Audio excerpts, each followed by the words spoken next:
Audio Jungle.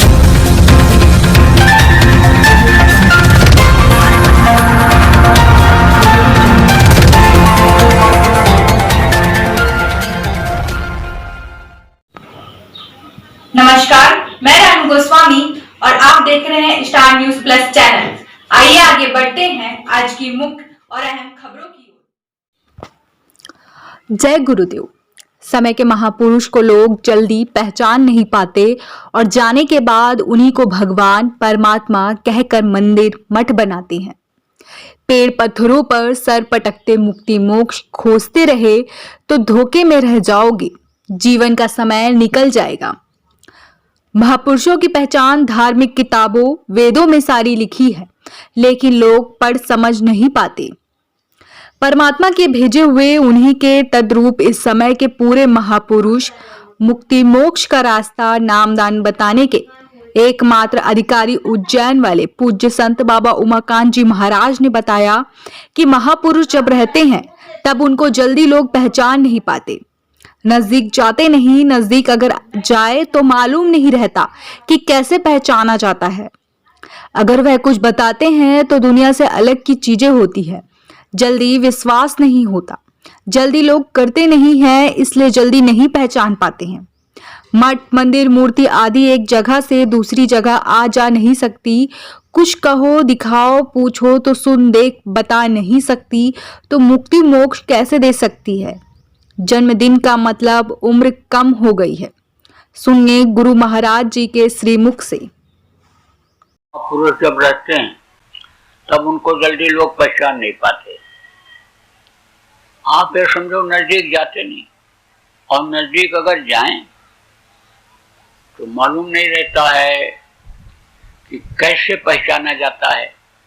धार्मिक किताबों में तो सब लिखा है, लेकिन धार्मिक किताबों को समझ नहीं पाते, पढ़ नहीं पाते। वेद में भी सारी चीजें लिखी हुई हैं, लेकिन वेद तो संस्कृत में लिखा गया था, संस्कृत सबको आती नहीं है तो समझ नहीं पाते।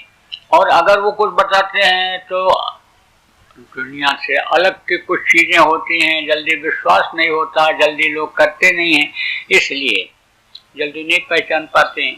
और जब चले जाते हैं, उनका काम जब लोग देखते हैं तब कहते अरे ये तो भगवान थे, ये तो परमात्मा थे, अब इनकी मूर्ति बनाओ, अब इनका मंदिर बनाओ, अब इनका स्थान बनाओ, इनके नाम की समाधि बनाओ, अब इनके लिए मठ बनाओ।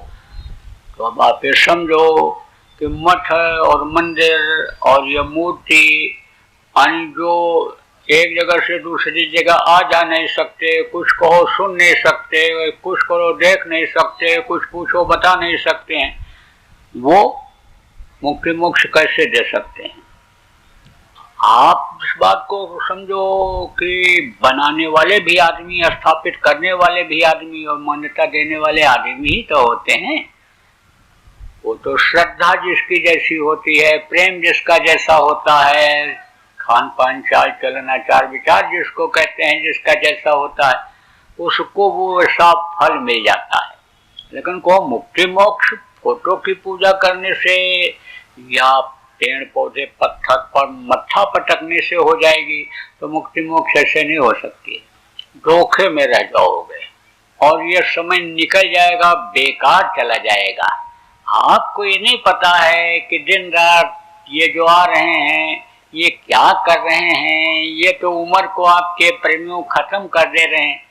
कहते तो हो मेरा बेटा 5 साल का हो गया, आज उसका जन्मदिन है, पूरी मिठाई बनाओ, खाओ खिलाओ, जश्न मनाओ, खुशी मनाओ, मेरे बेटे का जन्मदिन है।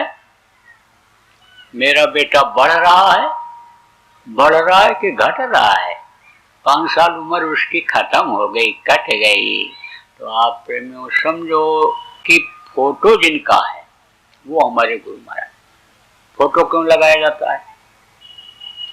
संत मत में गुरु ही सब कुछ होते हैं, और ऐसे भी अन्य मतों में भी गुरु की पूजा लोग किए और गुरु को बताया कि गुरु गोविंदो खड़े काके लागों पाए, बलिहारी गुरु आपनो जिन गोविंद दियो बताए। अन्य गुरु ही सब कुछ होते हैं। कहा ना, गुरु का ध्यान कर प्यारे, बिना इसके नहीं छूटना। तो गुरु ही संत मत में सब कुछ होते हैं, और संत मत के फॉलोअर्स जिसको कहते हैं, मानने वाले जिसको कहते हैं, संत मत के हम मानने वाले हो, संत मत के हम भी मानने वाले, हम भी प्रचार करने वाले हैं। तो गुरु की तस्वीर इसीलिए लगाते हैं कि ध्यान करते समय गुरु का चेहरा याद आ जाए, क्योंकि गुरु भूल जाते हैं। और सबसे पहले जब गुरु का ही ध्यान किया जाता है तो जब फोटो देख लो तो चेहरा याद आ जाता है। अब फोटो लगाने की भी जरूरत नहीं पड़ती है। किसको? कि गुरु के बताए रास्ते पर जो चलने लगते हैं, जो सुमिरन ध्यान भजन करने लगते हैं, जो ध्यान लगाने लगते हैं, ध्यान में गुरु का दर्शन हो जाता है और दर्शन होता रहता है अंतर में, उनको फोटो लगाने की भी जरूरत नहीं पड़ती है।